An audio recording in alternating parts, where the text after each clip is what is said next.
Let's study the third part of the water, a precious natural resource, that is a water management. तो इसमें क्या है water management? जब water इतना important है तो उसको मैनेज भी तो करना आना चाहिए ना, मैनेज करना भी चाहिए।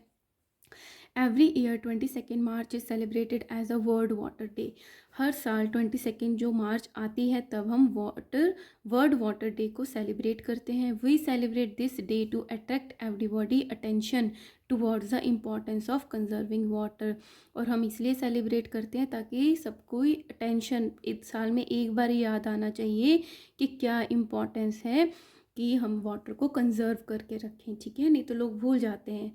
There is a general consensus that for satisfying individual, personal, and the domestic needs such as drinking, washing, cooking, and maintaining proper hygiene, water requirement is about 50 liters per capita per day. जो generally एक person एक दिन में use करता है अपनी personal needs के लिए वो लगभग 50 लीटर्स पर डे होता है, ठीक है, पर पर्सन की बात हो रही है। So today the world is heading towards a water crisis. आजकल वर्ल्ड में क्या, किस तरफ जा रहे हैं हम, जहाँ पे पानी की कमी हो रही है। According to a recent United Nations report, the supply of clean and fresh water is depleting at such an alarming rate। अब क्या है, यूनाइटेड नेशन की एक रिपोर्ट है जिसमें वो कह रहे हैं कि क्लीन और जो फ्रेश वाटर है वो डिप्लीट हो रहा है, मतलब वो कम हो रहा है at such an alarming rate. इस मतलब एक अलार्मिंग रेट पे कि जितना नहीं होना चाहिए, जिसकी वजह से दिक्कत होगी। That in some regions within 30 years about 2/3 of population will suffer a moderate to severe water crisis. इस तरीके से डिप्लीट हो रहा है कि कमिंग 30 डेज़ में जो हमारी पॉपुलेशन है उसका 2/3 जो पार्ट है, ठीक है, वो उनको बहुत ज़्यादा सफ़र करना पड़ेगा वाटर की डेफिशिएंसी का, या मॉडरेटली या बहुत ज़्यादा सीवियर क्राइसिस होगा। A water crisis is defined as the situation where there is a fall in the availability of usable water such that there is a insufficient water to satisfy normal requirement। Water crisis क्या होता है, वो situation जिसमें जो use करने वाला पानी है, जैसे ओशन को तो हम यूज़ नहीं कर सकते उस पानी को, है ना, सी वाटर को सॉल्टी होता है, तो जो यूजेबल वाटर है उसकी इतनी कमी हो जाएगी, फॉल हो जाएगा available, that there is a insufficient, इतना कम पानी हो जाएगा कि हम नॉर्मल जो रिक्वायरमेंट है उसको भी पूरी नहीं कर पाएंगे, जो हमें नॉर्मल चीज़ों में पानी की रिक्वायरमेंट होती है। It is also known as a water scarcity. तो वाटर क्राइसिस और वाटर स्कार्सिटी एक ही चीज़ है।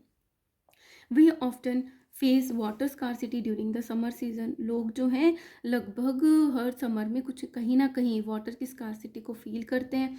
As a result the municipal water supply is restricted. अब पानी की इतनी कमी हो जाती है तो म्यूनसिपल वाले भी वाटर को नहीं छोड़ते हैं घरों के लिए। Our wells and the hand pumps get dried, वो सब सूख जाते हैं, रिजल्टिंग इन वाटर क्राइसिस। तो लोगों को वाटर क्राइसिस होता है। Due to this we see long queues of water, तो लंबी लाइनें देखने को मिलती हैं, फाइट, झगड़े होते हैं, मार्चेस होते हैं, प्रोटेस्ट होते हैं for the demand of water at some places specially during summer. और वो मोस्टली कहाँ पे होते हैं, समर्स के टाइम पे। Such frequent situations of water crisis alarm us to conserve water and prevent its misuse. तो ये जो फ्रीक्वेंट सिचुएशंस होती हैं कि जिसमें वाटर की स्कार्सिटी हो रही है, तो ये हमको अलार्म करती हैं, हमें अलर्ट करती हैं कि हम वाटर को कंजर्व करके रखें और इसके मिसयूज़ को रोकें, ठीक है। The scarcity of water can be overcome by the proper management of available water which help in the conservation of water. अब जो ये कमी है पानी की, ये किस तरीके से दूर हो सकती है? एक तो हम जो प्रॉपर मैनेजमेंट करें, जो अवेलेबल वाटर है उसको प्रॉपर मैनेजमेंट करें, जो हेल्प करता है उसको बचा के रखने का, कंजर्व करके रखने की हेल्प करता है। एंड मिनिमाइज इट्स वेस्टेज, तो जो अवेलेबल वाटर है उसकी वेस्टेज को हम कम से कम कर दें। Some of the steps which can be taken for the proper management of water are given below. तो प्रॉपर मैनेजमेंट के लिए हम क्या कर सकते हैं जो अवेलेबल वाटर है? First, rain water harvesting. तो क्या होता है rain water harvesting? One way of increasing the availability of water to overcome its shortage is rain water harvesting. तो किस तरीके हम शॉर्टेज को कम कर सकते हैं? रेन वाटर हार्वेस्टिंग से। The process of collecting rain water from roof and the street corners and storing it for a later use is called the rain water harvesting. जो बारिश हुई है, जो हमारी छतों पे पानी, रूफ पे पानी इकट्ठा होता है, उसको हम स्टोर कर लें, और जो स्ट्रीट के कॉर्नर्स हैं वो उनको स्टोर कर लें अंडरग्राउंड कंक्रीट स्टोरेज टैंक में, और वहाँ पे एक पर्कोलेशन टैंक लगा होता है, पिट बनाया जाता है जिसमें छोटे छोटे पत्थर ईंटें डाले जाते हैं, जिसमें से फिल्टर होके ग्राउंड वाटर में चला जाता है। ठीक है, तो ये हमने रेन वाटर को बचा लिया। इसको बोलते हैं rain water harvesting. In this method the water is collect in percolation pit and recharge well so as to recharge ground water. तो ये क्या हुआ, पानी आगे नहीं बह गया बारिश का, वहीं रुक गया है ना, ग्राउंड वाटर इंक्रीज हो गया। This is an ideal situation to water problem in areas with inadequate water resources. तो जहाँ पे ग्राउंड लेवल कम है पानी का, वहाँ पे हम ये चीज़ें करके ग्राउंड लेवल को इंक्रीज कर सकते हैं, तो पानी की जो कमी है वो ओवरकम हो जाएगी। The rain water harvesting may be advantageous due to the following reason. अब इसके और भी फ़ायदे हैं, वो क्या क्या हैं। The water table can be raised by the rain water harvesting. तो जब ग्राउंड वाटर में चला गया तो वाटर टेबल भी रेज होगा। It reduces the run of loss of rain water. तो पानी बह के आगे नहीं चला जाएगा, हमने वहीं रोक लिया। Availability of water supply for irrigation and other purposes is also maintained in dry months. तो जब बारिशें नहीं हो रही हैं, ड्राई मंथ्स हैं, तो वहाँ पे भी तभी भी हमें इरीगेशन के लिए पानी अवेलेबल रहेगा, है ना, और दूसरे कामों के लिए भी रहेगा। It reduces flood and top soil erosion. जब पानी आया बारिश का तो आगे बह जाता है, तो एक तो बाढ़ आने के चांसेस होते हैं, और जो मिट्टी होती है टॉप सॉइल जो कि फर्टाइल होती है उसका भी लॉस होता है। तो हमने इसको बहने नहीं दिया, तो जो टॉप सॉइल का इरोजन भी नहीं हुआ और बाढ़ भी नहीं आई, नीचे चला गया ग्राउंड में। It reduces strain on other modes of water supply. और जिससे हमें दूसरी जगह से सप्लाई के लिए मतलब लोड नहीं देना पड़ेगा। कई लोग वाटर टैंक मंगाते हैं, है ना, पीने का पानी मंगाते हैं तो ये चीज़ें क्या हो जाएंगी, कम हो जाएंगी। It increases availability of clean water और इससे क्लीन वाटर भी हमें अवेलेबल होगा। ठीक है, पीने का पानी, क्योंकि ये साफ़ होके ग्राउंड वाटर बन रहा है, तो जो हम पी सकते हैं, क्लीन वाटर यूज़ कर सकते हैं। Second is prevention of wastage of water, कि हम वेस्टेज ऑफ वाटर को रोक दें। The wastage of water in house hold, commercial buildings, है ना, घरों में या बिल्डिंग्स हैं, स्कूल्स हैं, पब्लिक प्लेसेस हैं, can be prevented by closing taps when not in use. तो हम कैसे रोक सकते हैं, ताकि जो टैप्स चल रही हैं उस जो वो काम में नहीं आ रही है उसको स्टॉप करके। Repairing any leakage from the pipes, और पाइप से अगर कोई लीकेज है उसको रिपेयर करा के, है ना, हम प्रिवेंशन कर सकते हैं वेस्टेज ऑफ वाटर को। Third is reuse of water. वापस कैसे यूज़ कर सकते हैं, रीयूज।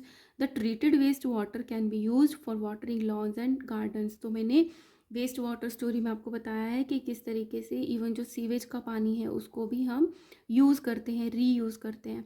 तो जो ट्रीटेड वेस्ट वाटर है वो रीयूज़ होता है watering the loans and the gardens, washing vehicles and the floors of the buildings and for construction purposes. It helps in saving fresh water. ठीक है, तो ये जो वेस्ट वाटर है उसको यूज़ कर लिया, तो जो फ्रेश वाटर है वो हमारा कंजर्व हो गया, बच के रह गया। Fourth is revival of baoris. Baoris होती हैं ये जो स्टेप वाली वेल्स होते हैं, इनको बावरीज बोलते हैं।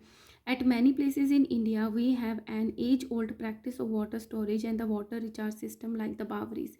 तो हमारे इंडिया में बहुत टाइम से चलता जा रहा है कि आपने देखा होगा राजस्थान में होती हैं जहाँ पे हम पानी को स्टोर करते हैं, और वो बावरीज ये वेल होता है, इन जब पानी इकट्ठा होता है तो ऊपर चढ़ जाता है ना, तो baori is a step well, उतर के नीचे जा सकते हैं, in which the rain water is collected and store, जहाँ पे बारिश का पानी इकट्ठा होता है। It provides the water to the people during drought period. तो जब क्या होती है,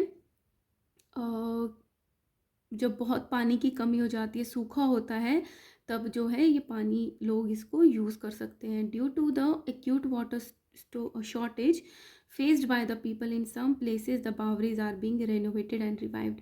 तो जहाँ पे क्या था, एक्यूट शॉर्टेज होगी, बहुत ही ज़्यादा एकदम से शॉर्टेज होगी, वहाँ पे जो बावरीज को है इनको रेनोवेट किया गया, साफ़ सफाई करेगी और उसको रिवाइव किया गया। इन 1985 Jodhpur faced an acute water shortage. जो ईयर 1985 था, जोधपुर ने एक्यूट एकदम से बहुत ज़्यादा शॉर्टेज हो गई थी पानी की। The government was thinking of shifting the people to the city to another place. इतनी कमी हो गई थी कि गवर्नमेंट सोच रही थी कि वहाँ के लोगों को कहीं और शिफ्ट किया जाए। Then baoris were cleaned up to tide over the problem. तब वहाँ पे बावरीज को जो है साफ़ सफाई की गई, और ये जो प्रॉब्लम थी एक्यूट शॉर्टेज, उसको प्रॉब्लम को ओवर किया गया। ठीक है, fifth is drip irrigation. Plants need sufficient water to grow. ये हमें पता है, प्लांट्स को सफिशिएंट वाटर चाहिए होता है। Plants absorb water through the roots. और प्लांट्स कैसे एब्जॉर्ब करते हैं वाटर को? रूट्स के through. Drip irrigation is a technique of watering plants by making use of a system of narrow pipes. तो ड्रिप इरीगेशन में वो टेक्निक होती है जिसमें हम नैरो पाइप से और उसके स्मॉल होल से वाटर को डिलीवर करते हैं रूट में, drop by drop directly around the roots, और डायरेक्टली रूट्स को ही दिया जाता है। Thus wastage of water is avoided. तो just drop by drop root को जा रहा है तो एक्स्ट्रा पानी देने की वेस्ट ही नहीं हो रहा है ना, पहले भर के रखते थे। This system allow the farmers to produce a high yield with very little water, जिससे मतलब फसल भी अच्छी हो जाती है और पानी भी कम यूज़ होता है। Sixth is construction of dams. Dams बना के, है ना, an artificial wall built across a river. तो ये जो रिवर थी वहाँ पे आर्टिफिशियल वॉल बना दी, तो इससे क्या होता है, पानी इकट्ठा रहता है। It is reservoir known as dam. तो आपको रिजर्वायर हो गया, आपने ज़्यादा पानी इकट्ठा कर लिया नदी का। A system of artificial canal channelise water from the reservoir to the region down stream for irrigation. और यहाँ से चैनल्स छोड़ दिए जाते हैं छोटे छोटे, जिससे जहाँ पे इरीगेशन करना होता है वहाँ पे पानी चला जाता है। द रेन वाटर और the river water can be prevented from flowing away by the constructing dam. अब अगर बारिश होती है या फिर इसमें नदी है तो इस बह के आगे चला जाता, तो यहाँ पे ये फ्लो आगे नहीं जाने देता, वहीं पर रोक लेते हैं by constructing dams. The dams control floods. इससे बाढ़ भी नहीं आती। Provide water for irrigation. Irrigation के लिए भी पानी मिल जाता है, इंडस्ट्रीज़ के लिए मिल जाता है। Solve drinking problem. Drinking problem भी सॉल्व हो जाते हैं स्पेशली ड्यूरिंग समर सीजन, क्योंकि तब पानी का जो यूजेस है वो ज़्यादा होता है। And generate electricity etcetera. तो इस कितनी सारी प्रॉब्लम्स जो है ये इसने सॉल्व कर दी। ठीक है, तो ये सब क्या था? This was the how the steps which we can taken for the proper management of water. किस तरीके से हम वाटर की प्रॉपर मैनेजमेंट कर सकते हैं, right. Now care for environment. Environment की care, we can save water at home by minimising the wastage in the following veg.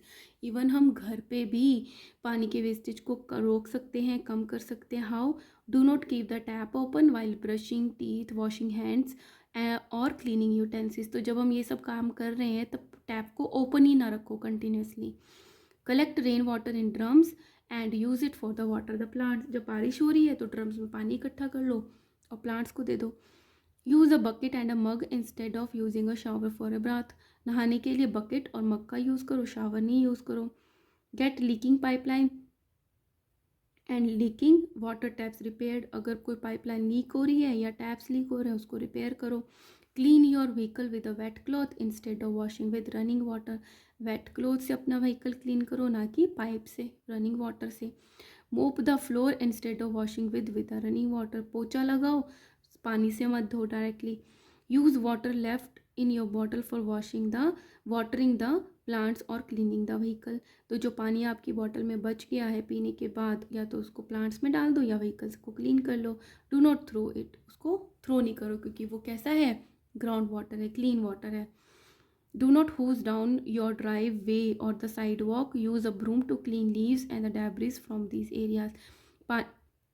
पानी को यूज़ करके या होज को जिसमें बहुत तेज प्रेशर आता है पानी को, उसको मत यूज़ करो, ब्रूम यूज़ करो, मतलब झाड़ू लगाओ टू क्लीन द लीव्स और जो डेब्रीज है आपके आसपास के एरियाज में। ठीक है।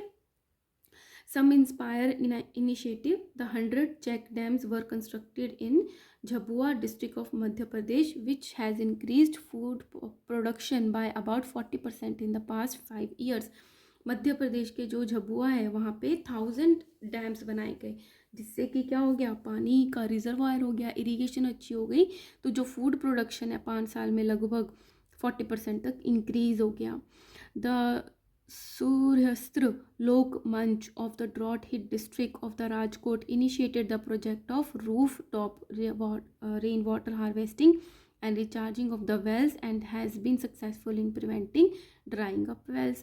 ये जो थे, ये लोक मंच था राजकोट का, उन्होंने इस तरीके से रेन वाटर हार्वेस्टिंग को प्रोजेक्ट किया और बोला कि आप इस तरीके से आप रेन वाटर हार्वेस्ट करके आप इसको यूज़ करो। तो लोगों ने किया भी, और जिससे कि ड्राई अप वेल्स जो है वो भर गए और जिससे कि प्रिवेंशन हो गया कि वो सूखा ना रह जाए। Third, a band of the social worker has transformed a dry area in the Alwar district Rajasthan into the green place. कुछ सोशल वर्कर्स थे, वहाँ का जो ड्राई एरिया था उन्होंने उसको कन्वर्ट कर दिया इन अ ग्रीन प्लेस, मतलब प्लांट्स उगा दिए। By reviving the 5 dried up rivers, 5 जो सूख गई थी रिवर्स उसको रिवाइव करके। कौन कौन सी नदियाँ थी? Arvari, Ruparel, Sarsa, Bhagani and the Jahajwali. By constructing water harvesting structure, ताकि कैसे किया उसको? वाटर को हार्वेस्ट करके, रोक कर, वैसे स्ट्रक्चर्स बना के। ठीक है, तो कितनी मेहनत होती है तब जाके आपको पानी मिलता है। So do not waste. Now effects of the water scarcity. अगर वाटर स्कार्सिटी हमने पढ़ा था पानी की कमी, तो जो नॉर्मल चीज़ें हैं उसके लिए भी पानी नहीं अवेलेबल होगा, तो उसके क्या क्या इफेक्ट्स आएंगे? Number 1, non availability of food. Food ही नहीं होगा। क्यों नहीं होगा? The plants can not carry out the process of photosynthesis without the water. Photosynthesis मतलब जो प्लांट्स है वही लीफ में फोटोसिंथेसिस करते हैं, फूड बनाते हैं। तो जो वाटर ही नहीं होगा तो फोटोसिंथेसिस कंप्लीट ही नहीं होगा। They can not make food for them self. अपने लिए तो क्या ही खाना बनाएंगे, बना ही नहीं पाएंगे। तो एनिमल डायरेक्टली और indirectly depend on plants for food. ये हमने पढ़ा था कि जो एनिमल्स हैं डायरेक्टली, जैसे ह्यूमंस हैं या फिर हर्बीवोर्स हैं, वो डायरेक्टली प्लांट्स खाते हैं, है ना। इनडायरेक्टली कैसे? जो कार्निवोर्स हैं वो हर्बीवोर्स को खाते हैं। तो डायरेक्टली और इनडायरेक्टली एनिमल्स जो है वो प्लांट्स पे डिपेंड है for their food. Without plants animal will also have no food. Second, non availability of oxygen. Oxygen भी नहीं रहेगी। We know that the oxygen gas is release in the process of photosynthesis. पानी नहीं है, plant नहीं है, photosynthesis नहीं है, तो ऑक्सीजन कैसे आएगी? Without photosynthesis, no oxygen will be released by the green plants and hence no oxygen will be available to the animals and the humans for the breathing. सांस लेने के लिए ऑक्सीजन ही नहीं होगी। Third, less rainfall. तो कैसे होगा? कम बारिश कैसे होगी? Trees and green plants release a lot of water vapour into the atmosphere through the transpiration. तो हमने पढ़ा था ट्रांसपिरेशन में क्या होता है, जो लीव्स होते हैं वहाँ पे स्टोमेटा प्रेजेंट होते हैं, पोर्स होते हैं, जहाँ से जो पानी जा रहा है वो ऊपर से वाटर वेपर बन के एटमॉस्फेयर में रिलीज हो जाता है, जिससे कि क्लाउड्स बनते हैं। The water vapour helps in the formation of cloud in the water cycle, जिससे क्लाउड बन गए। And trees in the forest help in bringing rain, जिससे बारिश होती है। So the deforested area receive less rainfall. जहाँ पे प्लांट्स ही नहीं होंगे, ट्रीज ही नहीं होंगे, वहाँ पे बारिश भी कम होगी। ठीक है, तो ये सारे इफ़ेक्ट्स होते हैं जब कमी हो जाती है। क्या नहीं होगा? खाना नहीं होगा, ऑक्सीजन नहीं होगी, बारिश नहीं होगी, तो सर्वाइव कैसे करेंगे? ठीक है, so here I am completing this video guys. और आपको पता है, like share and subscribe. Thank you.